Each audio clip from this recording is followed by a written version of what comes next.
এই দেশের প্রত্যেকটি বালি কণা যদি তালাশ করা হয় উলামায়ে কেরামের রক্তের দাগ পাওয়া যাবে।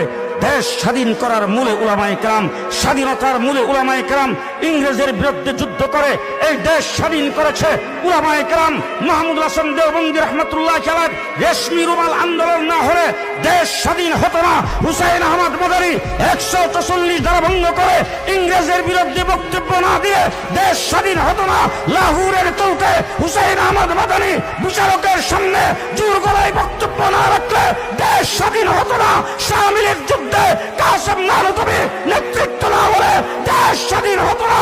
জাফর আহমদ উসমানী, শিবলি আহমদ উসমানী পতাকা উত্তোলন না করে দেশ স্বাধীন হতো না।